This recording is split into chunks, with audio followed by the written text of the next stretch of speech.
നമസ്കാരം. Alpha palliative care daily ന്യൂസിലേക്ക് സ്വാഗതം. പ്രധാന വാർത്തകൾ.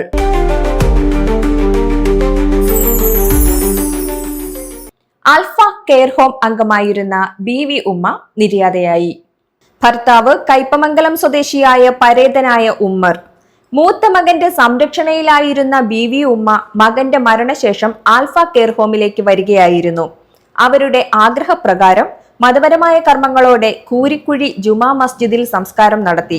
ആൽഫ കുടുംബത്തിലെ ഏവർക്കും പ്രിയങ്കരിയായിരുന്ന ബി.വി. ഉമ്മയുടെ നിര്യാണത്തിൽ ചെയർമാൻ കെ.എം. നൂറുദ്ദീനും ട്രസ്റ്റിമാരും ആൽഫ സെന്റർ പ്രവർത്തകരും അനുശോചിച്ചു.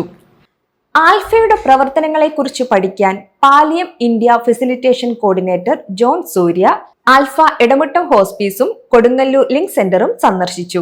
എടമുട്ടം ഹോസ്പീസിലെ വിവിധ സേവനങ്ങൾ നേരിട്ട് കണ്ട അദ്ദേഹം ലിങ്ക് സെന്ററുകളുടെ പ്രവർത്തനങ്ങൾ നേരിട്ട് മനസ്സിലാക്കുന്നതിനായാണ് കൊടുങ്ങല്ലൂർ സെന്ററിൽ എത്തിച്ചേർന്നത്. ഭാരവാഹികളിൽ നിന്ന് സെന്ററിന്റെ പ്രവർത്തനങ്ങൾ മനസ്സിലാക്കാനും അദ്ദേഹം സമയം ചെലവഴിച്ചു. കേന്ദ്ര ഖാദി വില്ലേജ് ബോർഡും alpha palliative care Vellangallur link സെന്ററും കൈകോർക്കുന്ന സ്വയം തൊഴിൽ സംരംഭത്തിന് തുടക്കമായി.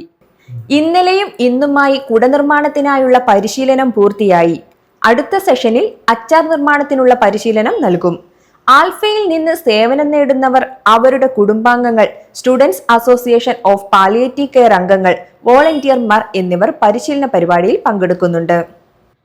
Alpha palliative care Vellangallur link സെന്ററിന്റെ ഈദ് ഫെസ്റ്റും കാരുണ്യസ്പർശം സ്നേഹസ്പർശം എന്നീ 2 ഡോക്യുമെന്ററികളുടെ പ്രകാശനവും ചാപ്പാറ ഗ്രീൻലിയ ട്രീ റിസോർട്ടിൽ നടന്നു.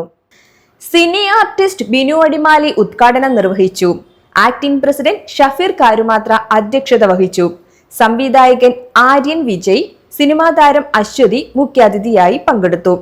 916 കുഞ്ഞൂട്ടൻ സിനിമയിലെ താരങ്ങളായ ഷാൻ, ദീപക്, നിഹാര, ലക്ഷ്മി, ഷാനവാസ്, കബീർ, ദിനേശൻ എന്നിവർക്ക് സ്നേഹാദരം നൽകി. ഡോക്ടർ ആമിന മജീദ്, PMA ഖാദർ എന്നിവർ സംസാരിച്ചു. സെക്രട്ടറി മെഹർബാൻ ഷിഹാബ് സ്വാഗതവും ജെമി സിജോ നന്ദിയും പറഞ്ഞു.